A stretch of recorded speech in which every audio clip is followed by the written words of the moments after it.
It's a game of bringing on the basics. I'll give you, it's tough. Everybody's carrying around a phone in their pocket, and that's really tough with associates because they get bored and they're going to get drawn into their favorite girlfriend, boyfriend jackpot that's going to tweet or cluck or something. I get all of that. But in the end, when you look at the brands that are executing well and you see the ones that are being rewarded with higher sales and that are doing the job, you get something when you walk in there. You see it. You don't have to read a press release about their culture.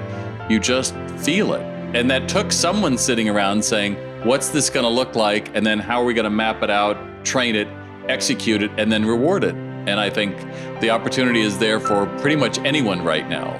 Welcome to the Seven Hats Podcast. My name is Yuval Selik, and I've been on the entrepreneurial roller coaster for over 20 years. I've experienced it all throughout my journey: the grind, burnout, failure, and ultimately, success. The turning point for me was realizing that building a successful company is meaningless if you neglect the other significant areas of your life. So today, I'm inviting you to join me on an adventure through those 7 areas, what I call the 7 hats.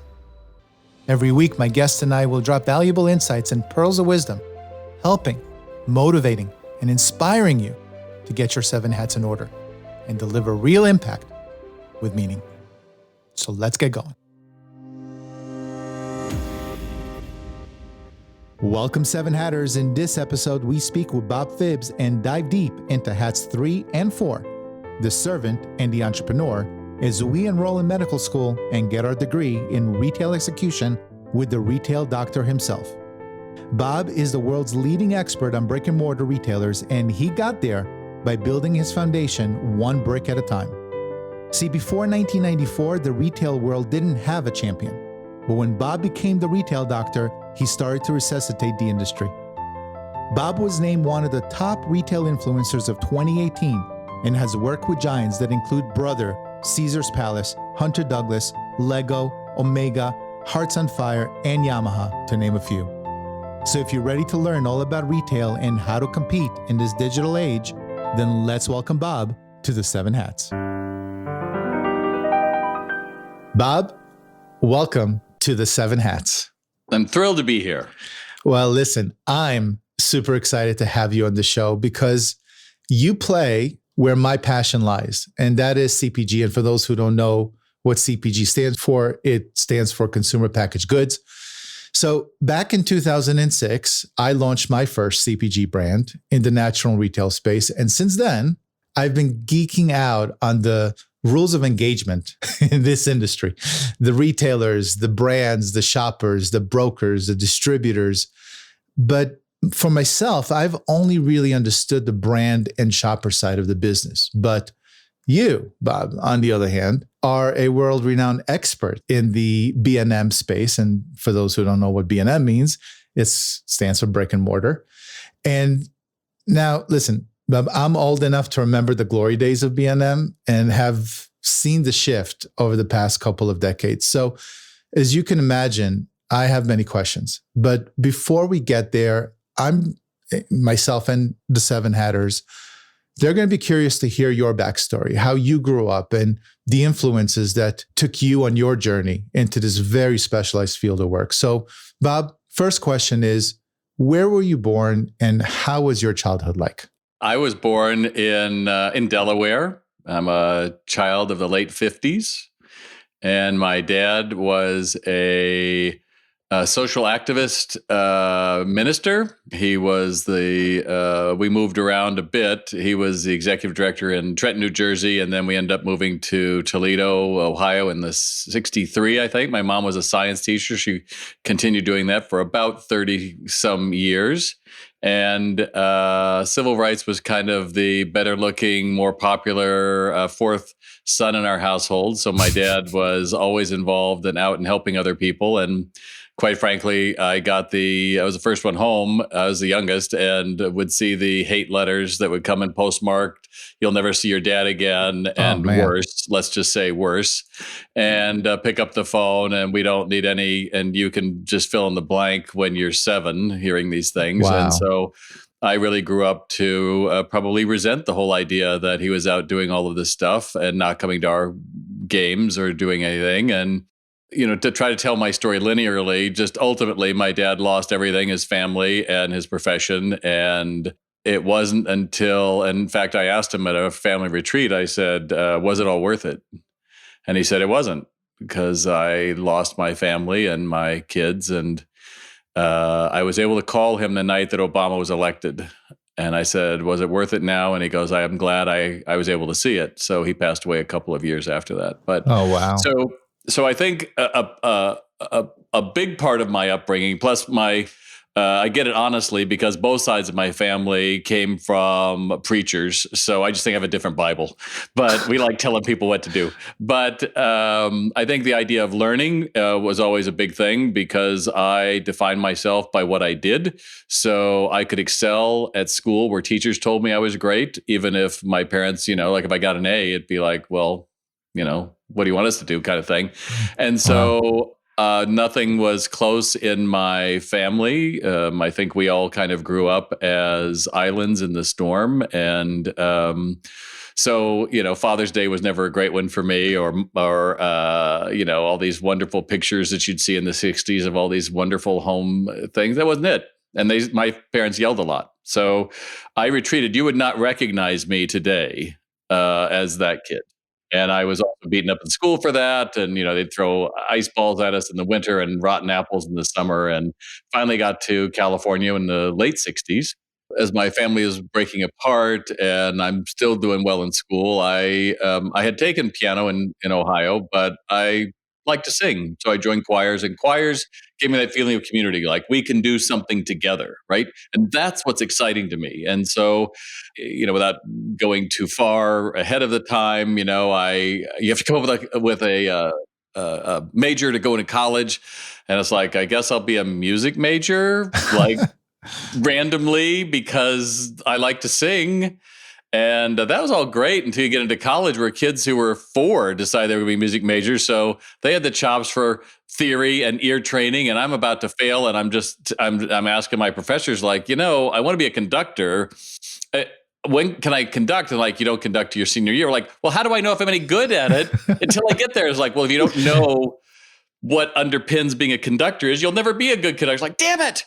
So I got all the way through it, did my senior conducting recital, had a 40-piece orchestra and choir. It was great. But I got into student teaching. And so student teaching was you had to go and be in a high school for 3 months and see what it's like, right? So I walked in on my first day. I had a couple of choirs and beginning guitar. And I walked in to beginning guitar, and there are 30 teenage boys trying to play Stairway to Heaven on untuned guitars. And I just said to myself, there is not enough gin on this planet for me to want to do this job. And so at that point, I'd put myself through college selling shoes, and I was really good at it. And I could make money. And I said, I'm going to get a house by the time I'm 21 with my commissions. And I did.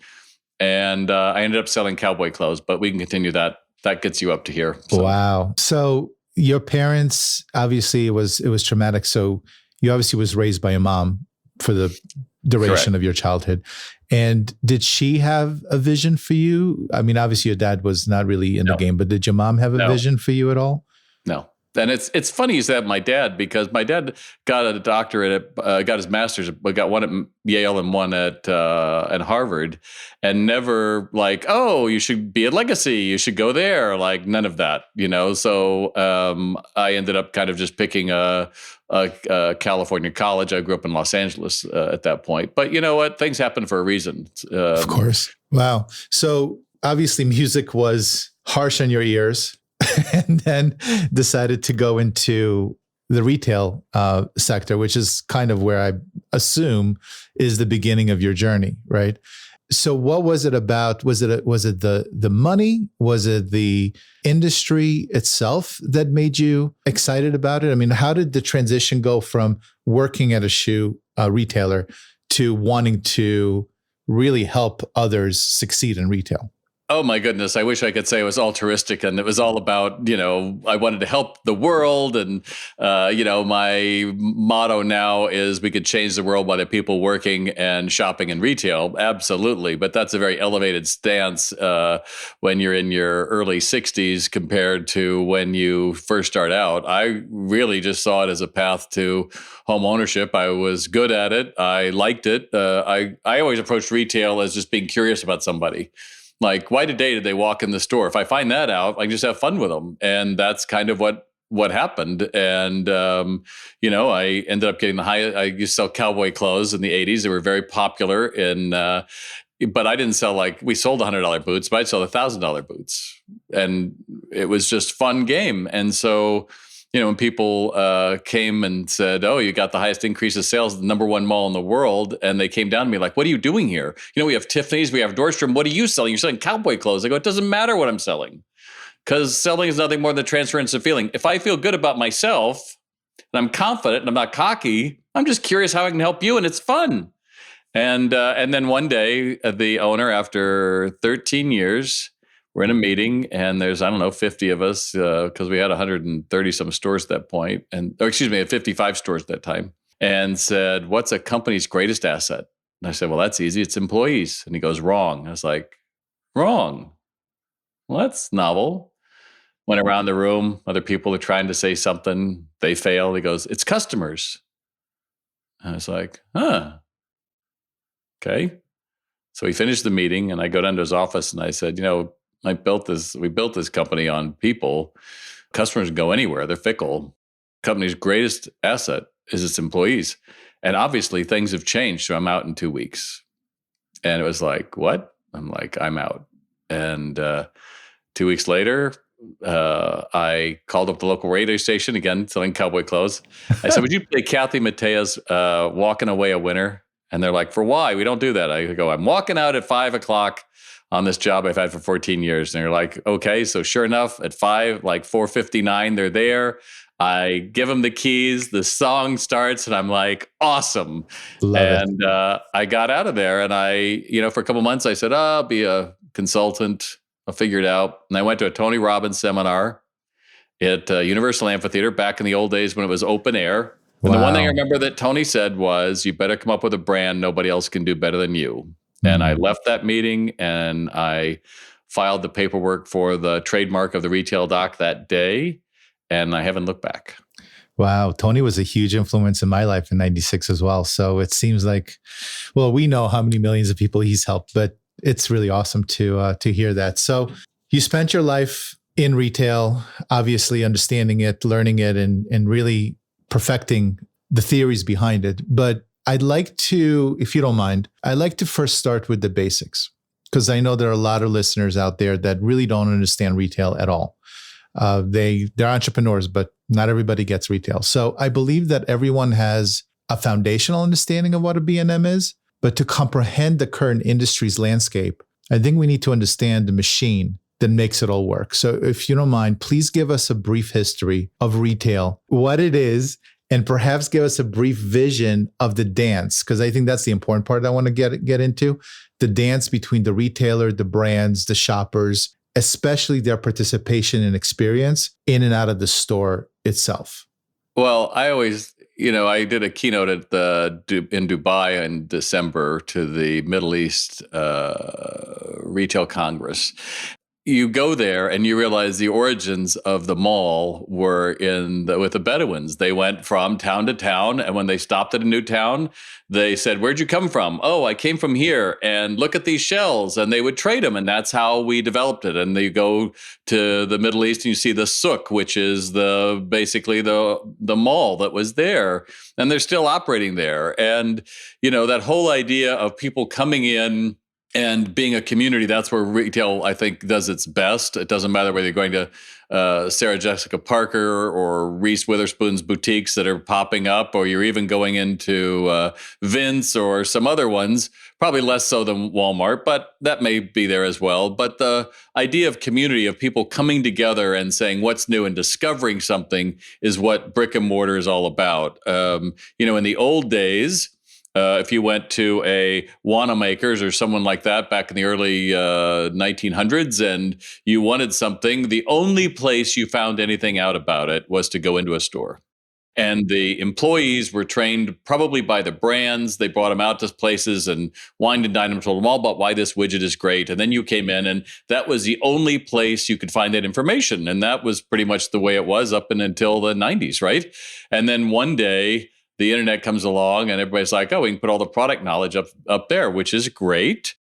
But the biggest distinction that I make between online and the physical retail is you go online to buy. So if my printer is out of its HP 64 printer head, I'm probably not going to go to a store. I'm probably just going to go and say, reorder, done, it's here tomorrow, happy.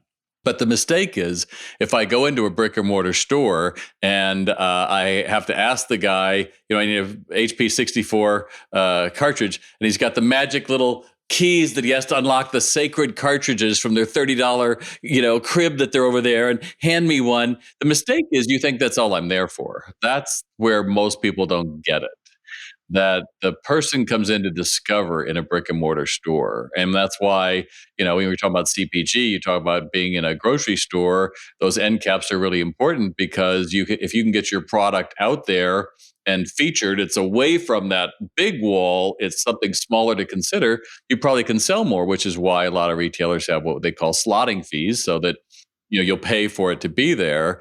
And then the brands were really lockstep behind what the retailers could do. They had to beg and plead, and can we move this here, and can you do that? And now that's all changed because the brands are online and competing with the very people that are carrying it as well, like Adidas and Nike and several others. So what does it mean when Nike says we're going to go all in direct to consumer, and everybody says, oh, we should do that? You're not Nike. It's like people like, we're going to be like Apple.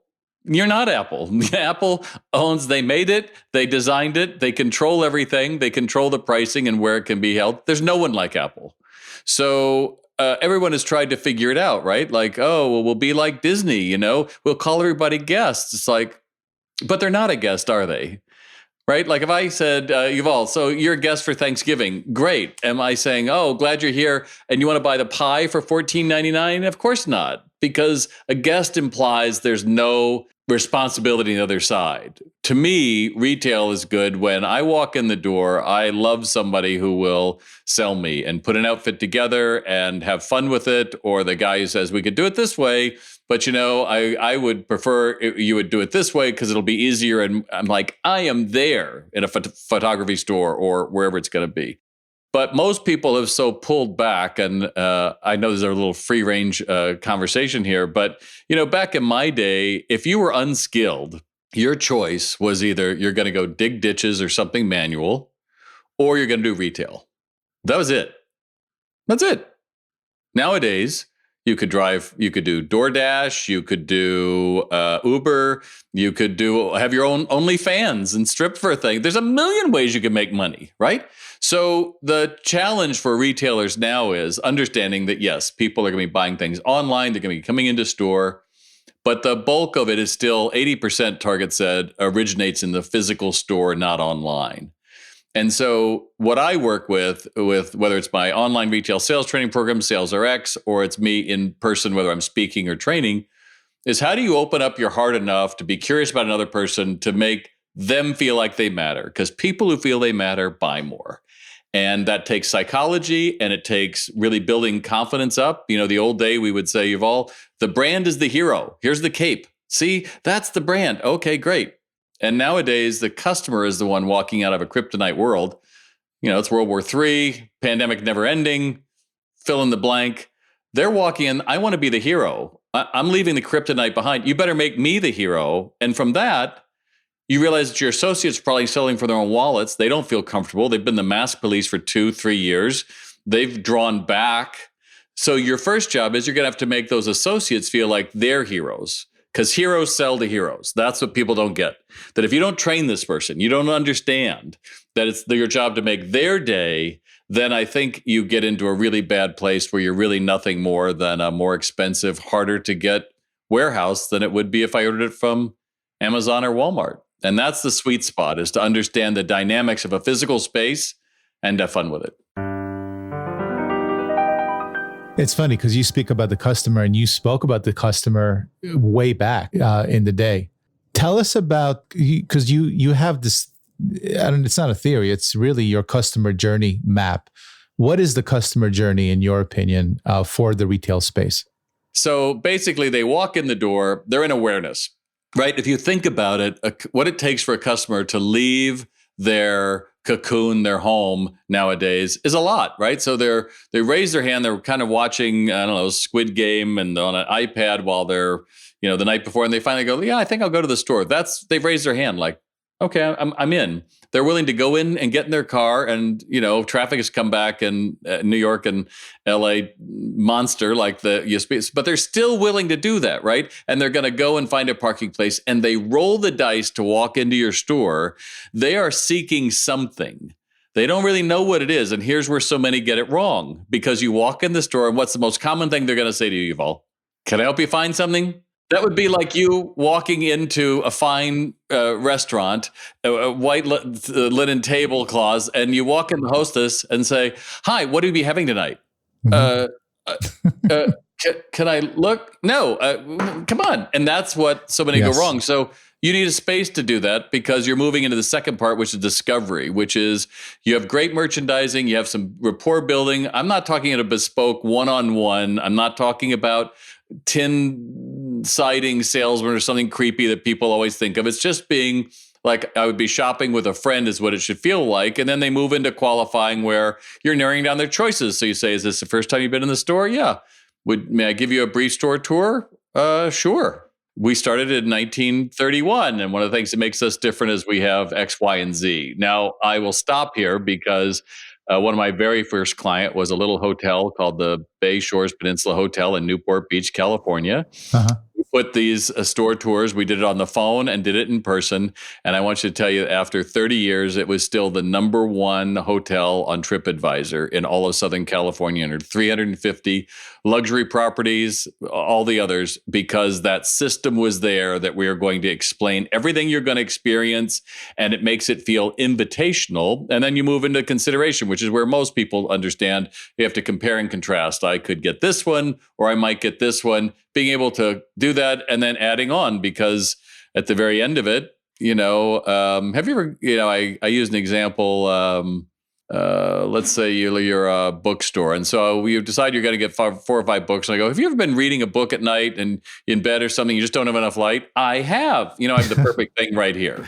Yeah. And you've added something on, and you've done it, and you've got the commitment. But the thing that's changed is, most of us can go from zero to raving, screaming person in no time. And so we have to understand that, we've all been through a lot, and to understand we just want to be cared for right now. And if you do that well, then people rave about you, because they feel they matter. It's their store. They feel like it's you. You're their brand. But so many miss it right now, because they have cut out training, and it's almost like, can you fog a mirror and show up? And a lot of retailers have given up, and they say, oh, well, we can't compete with $15 an hour or whatever it's going to be. I just say it's more fun to have people that know what they're supposed to do and enjoy doing it. So if I'm selling a $20,000 leather jacket, and I can't get excited about what would it feel like to spend 20 grand on then you shouldn't be in retail, because that's the whole game of it, is how cool is that? And you get to see it. Or if you're in car audio, you get to play with the cool speakers and the power amps. We work with Rockford Fosgate, one of our best clients. You get to play with the better stuff if you sell the better stuff. And so it all comes around in a big circle, that you really have to make somebody else's day before they're going to make yours. So you got your medical degree 30 years ago. An interesting field. I don't think any other medical degree exists in your field, but you got it. That's right. But a lot has changed in the last 30 years. What I'd like to talk about, because what you just said, the whole experience, and the fact that the shopper needs to be felt like they're being heard, like they're being cared for. Otherwise, it's a commodity, and who cares, right? But there were so many changes in the last 30 years. And I'm going to age myself on this, because we have huge behemoths like Sears and Woolworth and Montgomery Ward and Radio Shack and Blockbuster. I mean, Circus City. And I probably go on and on. You know, these are huge giants, but none of them exist today. So what happened in the last 30 years and why do these mega stars not exist today? I mean, do you want me to pick off all the reasons why? Sears should have been Amazon. That's what the stupidest thing in the world is, that they changed management so much and they went all these different places. When I remember seeing them in a mall in the 80s, they had done a new store design in South Coast Plaza, which is where I worked. And what they had done is they had these beautiful, they had put cosmetics at the very front and they had all these beautiful, 4x8 foot pictures, these beautiful women in cosmetics and a diverse background. So different races, different ages, different sizes. It was amazing. It was an amazing presentation. And they said, these are all of our employees. And you're like, holy crap, that's amazing. And they had then gone through and they're going to bundle all these services. There's going to be Discover Card and Dean Witter Real Estate and Allstate. They're all going to be packaged. They were really on the cutting edge, but they lost their way because somebody didn't go through and say, the future's over there. It's like Blockbuster. They had the chance to buy Netflix, but they were so caught up in, but we are a rental company. We make our money on getting the money when they don't return it. The late fees. They couldn't see the possibility was, but what if we get out of that? And because they were still mailing disc back then, it wasn't streaming. And you look at Circuit City, another perfect, since you're asking a history lesson here. So you look at Circuit City, you're like, what the hell happened to them? Yeah, well, the new CEO comes in, he goes, I don't like selling appliances. We're taking them out. That's 30% of our revenue. I don't care. And then we're going to fire all of our senior employees and replace them with hourly. That means that nobody will be well trained on the floor. No one will notice. Okay. So I always say, when you really look at it, the shift at the top, either you become more customer centric and you become a Lululemon or a Starbucks or a container company, or there's plenty of other big brands that are doing really well, or you say it doesn't matter. And I think the challenge, that was another thing with Sears, that you used to have different departments. You could find something really easily to check out. You'd be in and out. And then they just went to 3 in the whole, each floor. And department stores have done that as well. People don't want to have to feel like it's a challenge to know, where do I pay? How do I pay? I just want to get out of here. So there's a lot of reasons so many retailers, I think, are struggling. I always come back to, retail is a game of being brilliant on the basics. How much do you pay for it? How much do you mark it up? Are you able to be able to grow your brand on the profits generated? If not, there's something wrong. If you look at a Casper and you're paying $400 per mattress to get someone to buy it, you have to say there's something wrong here, right? Just because you have money underneath it doesn't mean that there's a demand for it. So, sometimes people come to me like, oh, we're really hurting. And I say, how much are you doing in business? And it's just me and, one other person. I can't afford it. And I'm working 70 hours a week. And I'm like, that's not a business. That's a hobby. It's a hobby. Yes. You've got to really, and so all the entrepreneurs that are listening, I use HubSpot. I'm a big HubSpotter. I was, I think, number 75 when they first started. They were a very different little organization. And I had to teach myself all that stuff and putting a website together on WordPress and having to do emails and all these things. And yeah, you can do that, but you do reach a point where you're like, this isn't the best use of my time. The best use of my time is going, where should we go? And where do I want to be? And then asking better questions. Well, then how would I need to change? But we don't. Some of us get caught up in looking backwards. Oh, I wish I had. Oh, I should have. Or all this other garbage. It's like, it doesn't matter, right? It's like people saying, oh, well, Sayers and Kmart used to be. It's like, it doesn't matter. This is what they are today. And I just think so many people give power to not taking it and saying, well, what would I like to be different, right? That's the thing. And if you just go back to your customers, we've added 2 employees, our staff for our customers, and our signature line is, you're the best part of Sales RX. Because that's what we really believe. We're selling success. I'm not selling training. I want to hear your stories about it. And that's a very different mind. But isn't that what we all want to be? Nobody wants to do a bad job. So if they're going to work for you, wouldn't they like to be elevated to feel like, hey, what you're doing is important. This is fun. And from that, you get loyalty, you know. And that's company culture, right? I mean, that starts from the top. And I think what you said was really interesting. And that's going back to the basics, because so many businesses, let's just say, not even in retail, don't understand that. They're trying to, whatever is the new shiny object is what they're chasing. And I think that's what happened to Circuit City. But you speak about the magic of greeting customers the right way, being proactive in building rapport, becoming a trusted advisor. And we spoke briefly about that. But now that's all great. But competition right now is pretty fierce amongst retailers. And especially since they're all consolidating, right? And more importantly, online retail. As everyone knows, that over the last 2 years experienced a hockey stick moment, and no one really expected that, right? So unlike the past, the shopper feels safe taking the credit card out, right? And they don't even walk through the door in the first place. So this is actually a two-part question, I think.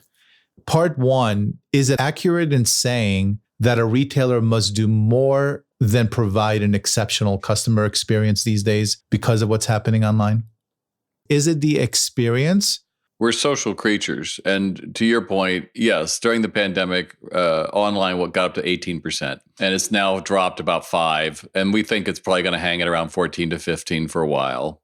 That's really not that much. If I gave you an 85% on a test, you'd be pretty happy.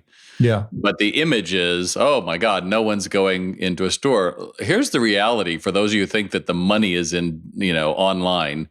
55% of the business is already sucked up by Amazon. An additional 7% is taken by Walmart. So you're going to go all in for 36% across the world, where products are finding us in our Instagram feeds and Facebook, instead of just look at who's walking in the door today. People at 10 a.m., they're the hopeful ones. The ones who are not hopeful, they're at a bar at 10 a.m.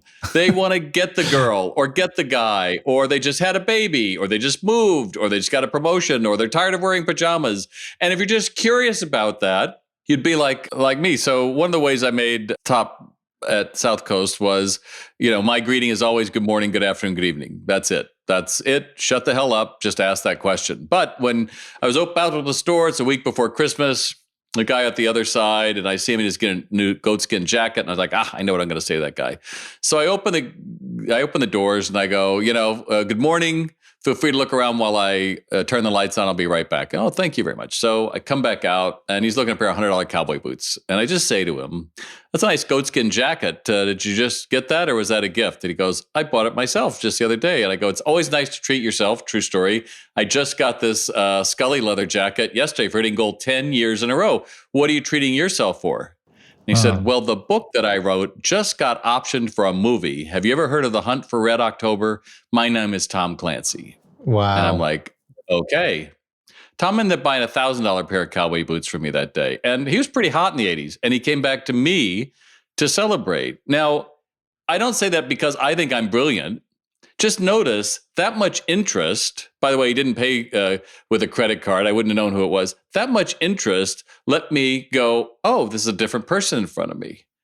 But if you aren't trained to look for that, and that's the exceptional moment, that's the fun of your job, then I think it's pretty much like, so what can I help you with? You have a budget? When do you want it? Great. They're right over here. Any questions? No, that's it. Great. Anything else? Nope. I deserve a raise. And you're like, yeah, that's not really the job. Centennials and millennials are the most hopeful, smartest, best educated people around. They grew up on the Food Network, where every little move is going to get you an Instagram-worthy picture.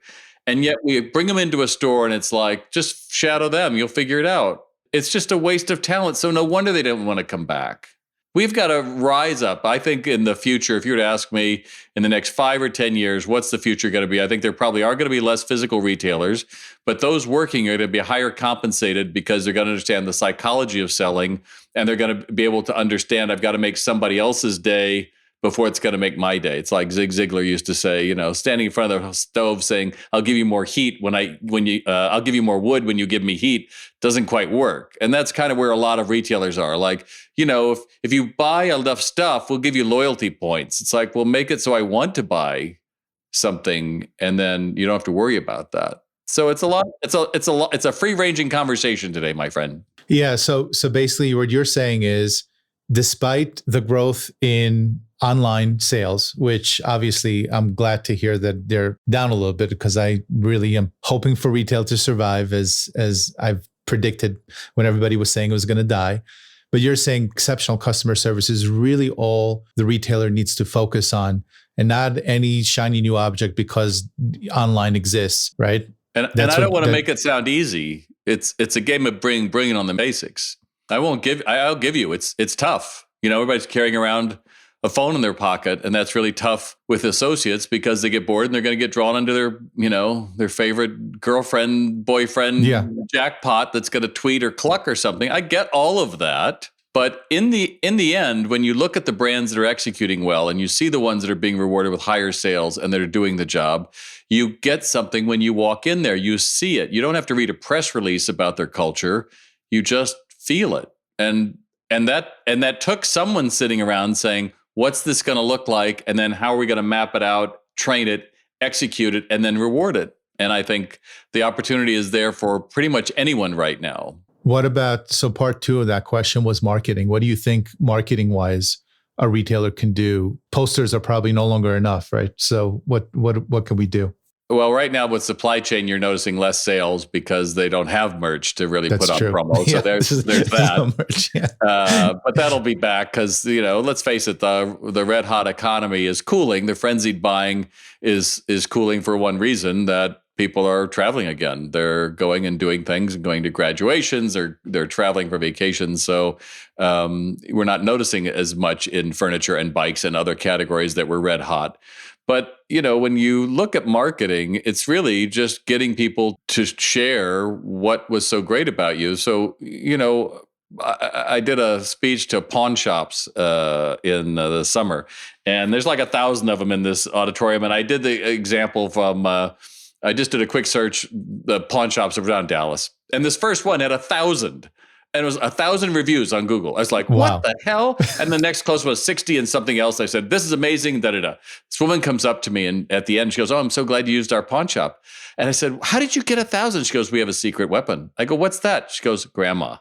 I was like, what does that mean? She goes, well, as soon as someone buys something, we've got their information. We send them a review. Please give us a review. But she calls them the next week and says, oh, how'd you like your purchase? And I didn't see your review up. Could you give it with us? Who doesn't feel like $1 million? When's the last time anybody took that extra step? So people go, well, I couldn't do that. Well, you win. You couldn't. But wouldn't you rather do that than pay fake influencers to say they were using your product and how great you are? I mean, so I think there's never been a better time to get people to crow about you. If I was a window coverings dealer, or I was a flooring expert, or a pool company, when I finished the job, I would be knocking on the 10 doors around there and saying, hey, we just did this here, because most of those people will have a party that says, we just got the new kitchen or whatever. And your shoe leather, we don't even think about in entrepreneurs anymore. But I think, and I left out part of my story, my first client was a little coffee house. He was go up against 2 Starbucks. One was 100 feet from him. And I walked his whole trade area and found out less than a third of the people knew him. He'd been around for 25 years. His business went up 50% the first year and 40% the next, at which point I called the local papers and said, would you like a story about this? Got the local, got a county paper, and then I called the New York Times and I said, would you be interested in a story about how the little guy beat the big guy? And they're like, we would. And so they did the interview in July, and I'm speaking in October in 1997, and I come down to the Hilton in New York City, and I flip over the Sunday paper. I didn't know it was coming out. There's a color picture of me and Mike. I open the business section, and the entire top is meet the category killer, and that was me. Wow. Now, could I have planned for that? No. No, that's awesome. Do I think anyone can do that? But you still have to do the damn work. Right? If his sales didn't go up 50% the first and 40% the next, I would have nothing to market. Yes.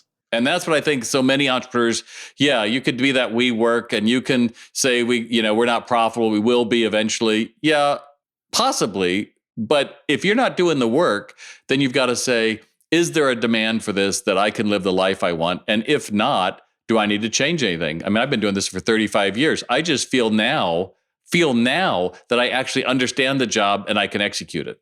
Wow. No, it's true. I mean, time does create knowledge for sure, especially with all the mistakes.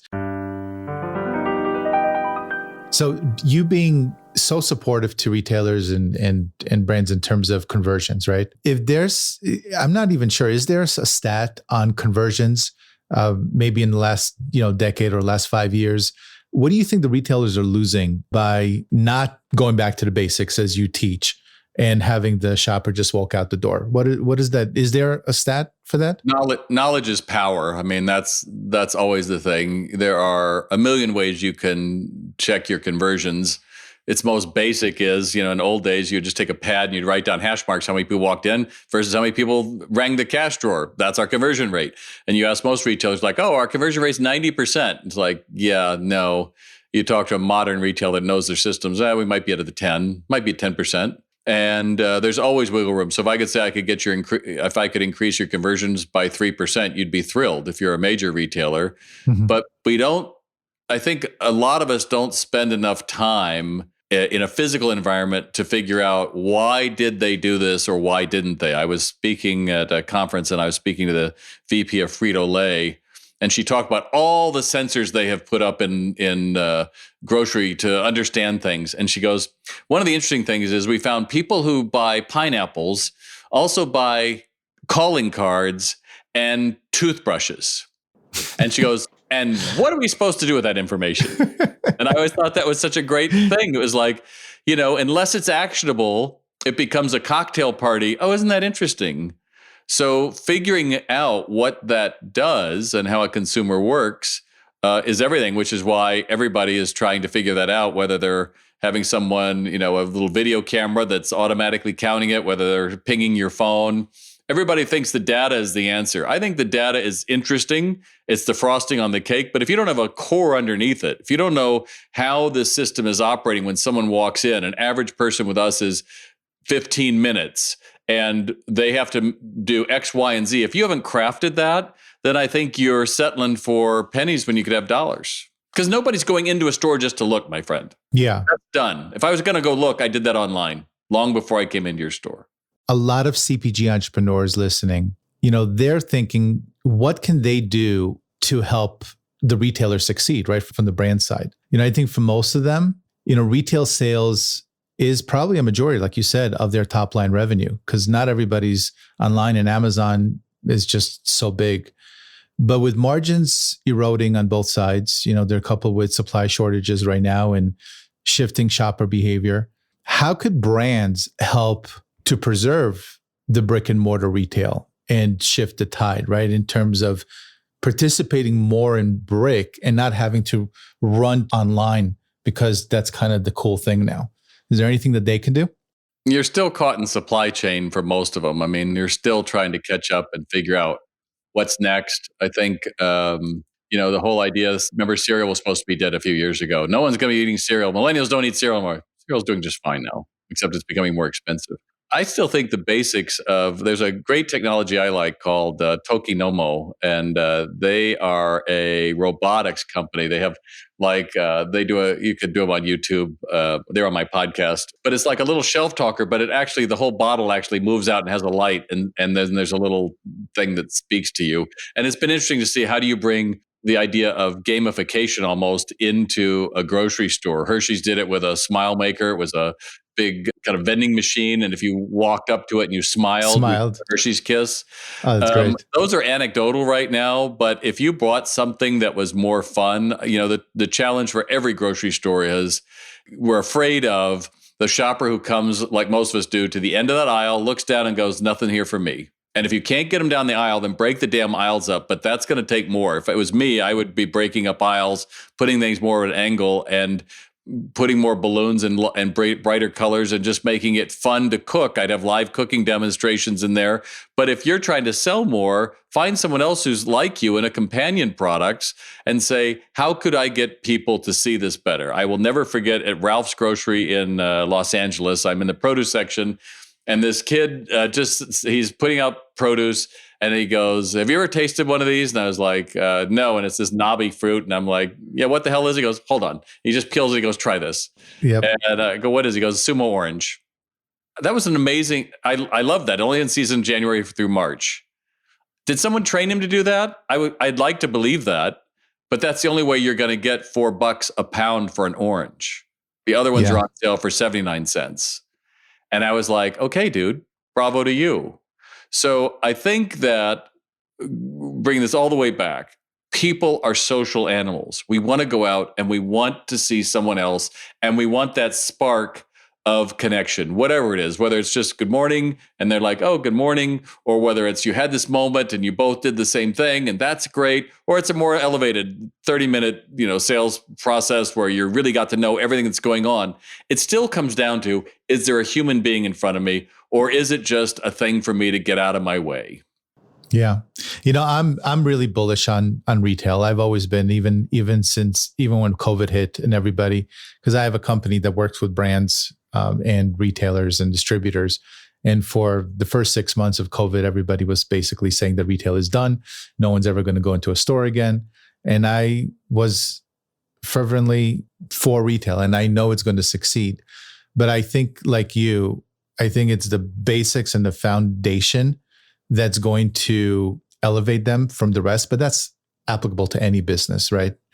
But I also think for retail especially, the brands and the retailers need to come together and create an experience that cannot be had online. That's going to not only save retail, but bring it back to the glory days. Because I remember I used to like walking into Sears. I used to like walking into a Circuit City. That experience of touching and feeling and really seeing what's out there and what's new. And you're right, the experience was there a long time ago, and they shifted towards a lower, paying minimum wage because they wanted to keep their margins. But I think what you're doing is absolutely incredible. No one else that I know of is doing what you're doing, which is... I'm a big fish in a small pond, my friend. That's the way I think of it. But it's not a small pond. That's the thing. It's a big pond, and retail is huge, There's a lot of people trying to get as many employees off the floor and get everybody online. But what's funny is seeing all the D2C darlings of the pandemic are now approaching, they have to sell wholesale and open stores. Yeah. Because it's really hard to make money online. It is. And especially on Amazon, actually, they take a huge percentage, and it's just... margins are tough, but direct to consumer is hard because you have to be your own marketer and you have to get the attention. And cost of acquisition. And the cost of acquisition, which is huge. So listen, God bless you. I know that a lot of my listeners who are in the CPG space, which they are, will go and grab some of your stuff. We'll talk about that in a second. But I do have one last question, which I ask all my guests. Who did you have to stop being, and who did you need to become to manifest your current success? So I'll take it back to 2008. I find a letter from my dad. I'm going to retire when I'm 40, the Mid-Hudson Valley. I've never been there, but I want to live there. I'm reading it when I'm 50. I'm like, I'm getting the hell out. So put the house on market in California, end up buying a house in New York. Market crashes. I lose 4 of my best clients in a week. In a week. I'm like, holy crap, I am just down in the mud. I cannot get out. And I said, I've got to fix this. So I went back to one of the classic, it's the number one motivational album from the 50s called The Strangest Secret. And I listened to that probably 20 times a day. I started meditating, and I left behind the guy who was sitting being worried. And I just said, if I can't believe in myself, then none of this works. And that was a painful process, because it is like learning a piano. You've got to be able to work through the failure and just say, I'm not there yet. It's okay, because no one is there to say, it's going to be okay. It's going to be okay. No one knows it's going to be okay. Yeah. And so when we got into the pandemic, my team, I have a weekly meeting, and they're like, so we're all fired, right? It's like, no. And like, but it's like, I don't know, but we're not going to do that. That's not who I am. And so we end up coming out of it even stronger. So I get it. You're going to be challenged. You're going to have things in your life that say no. You're going to have people tell you that that's a waste of time. And maybe it is. That's not the challenge of an entrepreneur. The challenge of an entrepreneur is all those sites that they already have. You already have those in your head. And realizing if I give time to those, I am going to be crippling myself and just say, you know what? I've just got to spend time to be focusing on that and then leave that behind. You know, I look back a little bit of regret and I think, who could I have been if I was this guy when I was in college? Who could I have been? It's like, holy crap. And then on the other side, I go, you could have been nobody because all that made you this guy. And aren't you lucky that you're this guy today? And so I think that we're in this compare and contrast area where, you know, someone else has more than me and someone's just like, just be the best you. Just be willing to walk up to someone and be curious. Why today am I meeting them? And I think if you just start out from that, you can't have a bad day because you're making somebody else's day first. And that sounds simplistic, but like everything I teach with retail, yeah, devil's in the details. Because it shouldn't feel like anyone notices it. It's you. I love that. You know, it's funny. Funny you said that I wonder what it would have been like if I started, you know, just a decade earlier. And I was just saying that to my wife. I wonder what would have happened if I start, because I was a entrepreneur for many years, wanted to create it. I had a lot of great ideas, but never took action and only started taking action around 30, 31 years old. But I agree with you. I could have been different. I could have been no one. I could have been someone. It doesn't really matter. My journey is my journey and I can't change it. So I got to go with what I have and be good with it. All those times I thought, what am I ever going to learn in retail? Why am I doing this? It's not I still conducted a choir and orchestra in Los Angeles for 12 years. Still had a great time with all that. But when we start saying, what's this going to, and then you realize later on, like, wow, what a great experience that was.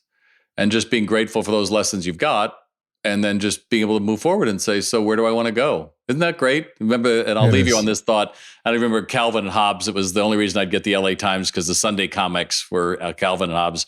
And the very last one he did was a pane of Calvin and Hobbes, and they're looking out over this scene, and it's just snowed. And Calvin says, it snowed last night. And Hobbes says, where are we going to go? And that was it.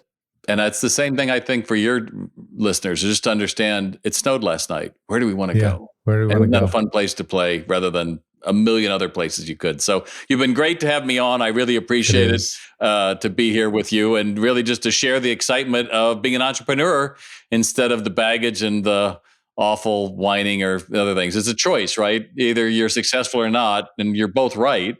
Just choose which one do you want to be. Absolutely. So Bob, I know my listeners are thinking, where could I contact Bob? Where could I get the RX formula? What's going on? Tell the Seven Hatters how they can connect with you. So you can Google me, just Google a retail doctor. You'll find me pretty quick. You can find Bob Phibbs, Phibbs on LinkedIn. I got about 4,000 followers there. You can follow my thoughts there. Or obviously go to salesrx.com. That's my online retail sales training program where you meet virtual Bob, right? Teach you everything that I know about how to engage a stranger, discover the shopper, and make the sales. And then I'm on Twitter and Facebook and all those places. But just pick one of them and then just follow me and then engage with me. Tell me we heard you on this podcast and tell me what you got out of it. That would be great. Yes, and I've been following Bob for a little bit, and I've seen his lives on Facebook, and he's great. He really cares. He really wants to help, and it shines through. Bob, thank you for gracing us on the Seven Hats. We really, really appreciate you telling your story, and I hope that many will continue to be enlightened by your knowledge. Thanks, man. I appreciate it. Of course. I hope you enjoyed my conversation with Bob. Let's end today with the segment of the show that I refer to as What Can We Hang Our Hat On? And here's my takeaway. Back in 2006, when I launched my first CPG brand, I was a first-time brand founder and had zero experience in retail. But ask any brand founder and they will tell you that once you're in CPG, you quickly get schooled on the difficulty of this industry, especially the retailer-brand relationship. See, the retailer is the hub and where the shopper congregates. That means that if a brand is looking to succeed in retail, it's not only a requirement to have a great product, but it's critical to work with the retailer side by side as a partner in promoting your product to the shopper. Brands will tell you that it's difficult to promote and compete alongside all the other brands on the shelf. But the same holds true for the retailer. If they can't manage to bring in the shopper and keep them in the store, they will soon go out of business, just like a brand would if they can't promote or manage the shopper relationship. Bob said that the brand used to be the hero, but not anymore. The shopper is now the hero, and the retailer needs to ensure that the shopper feels like they are the hero as they walk into the store. Otherwise, in this kryptonite world, the shopper walks out, and both the brand and the retailer suffer as a result. So how do you do it? How do you keep the shopper in the store so they can purchase more and more?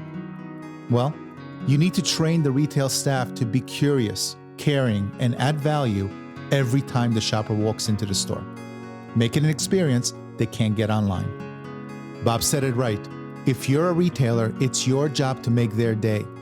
If the shopper doesn't get that, then you're just a more expensive, harder to get to warehouse. So don't be surprised if the shopper just types in www.amazon.com and takes care of business from their couch. I want to thank Bob once again for joining me so that we can all benefit from his wisdom. And until next time, if you found this episode helpful, please hit that subscribe button and tell other entrepreneurs out there what value you received from it so we can attract even more high-quality people into our 7 Hats community. So for now, I will bid you farewell and success on your journey. And until next time, my name is Yuval Selik, and I tip my hat to you.